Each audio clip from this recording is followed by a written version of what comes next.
Today I'm going to go through how much it's costing to go to Gibraltar and then compare it to how much it would cost if you did it as a guided tour. And this is the bit where I have to do that thing on YouTube where they go, stick around till the end to find out. Well, that's all the planning done. But how much is it all going to cost?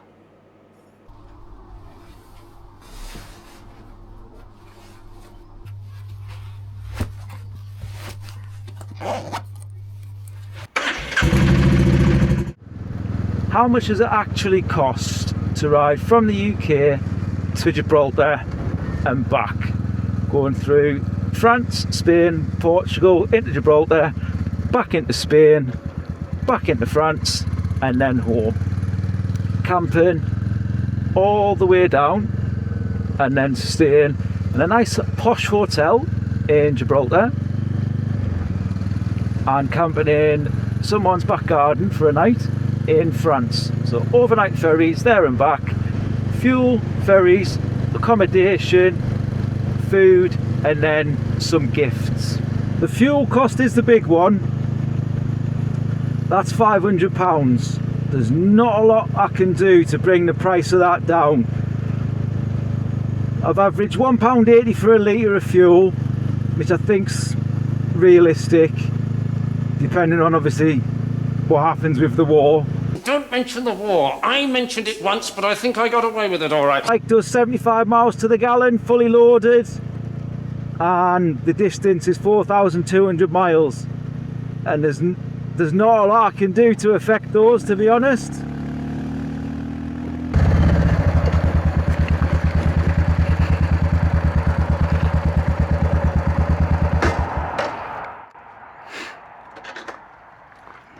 The food budget is £300 for the trip.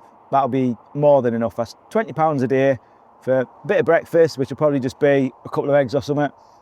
Bit of lunch at a service stations, grab a sandwich, packet of crisps and a drink.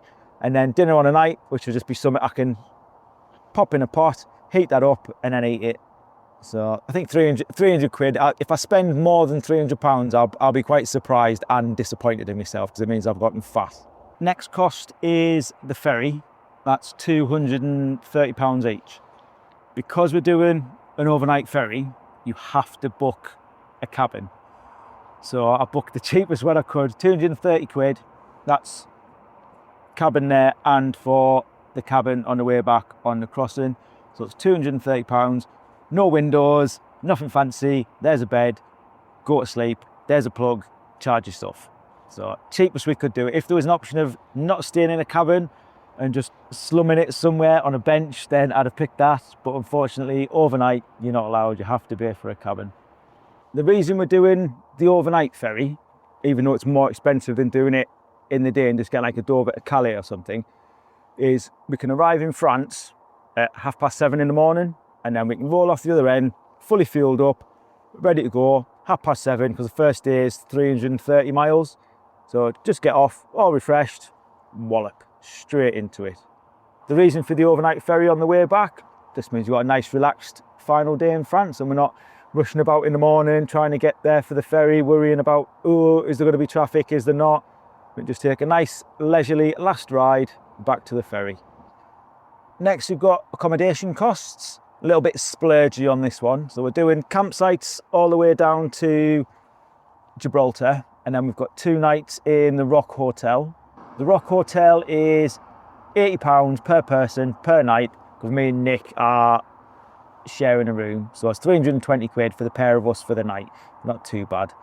And we get to charge all our electronic gizmos as well while we're there. And then on the way back home, it'll be campsites all the way up, apart from one night in France where we are going to stay in Jez's garden. So that's free. It saves us about 20 quid each for that.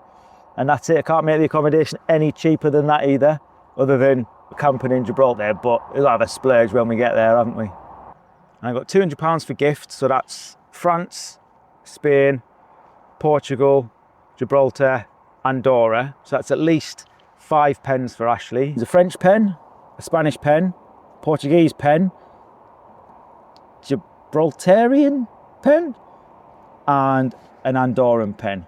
And then if I see anything that's nice and yellow that needs to come home with me, I'll buy that as well. So when you tally up all of my costs, fuel, accommodation, food, ferry and gifts, comes out at £1,560. So looking at what it would cost to do an organised trip of a similar length, so 2 weeks, you're looking at about £6,000.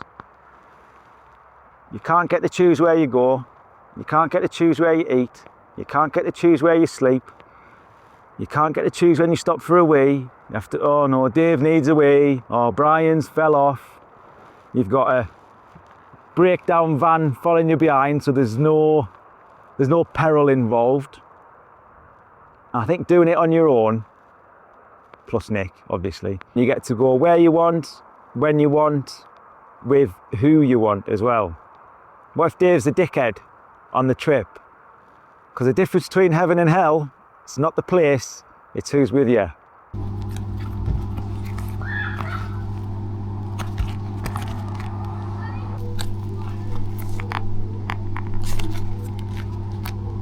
So what do we get for our £1,560? We get 2 mates on 2 bikes, going through 6 countries, having one hell of an adventure, where we don't have to worry about Dave needing a wee or Brian falling off his bike, and all for less than quarter of a package tour.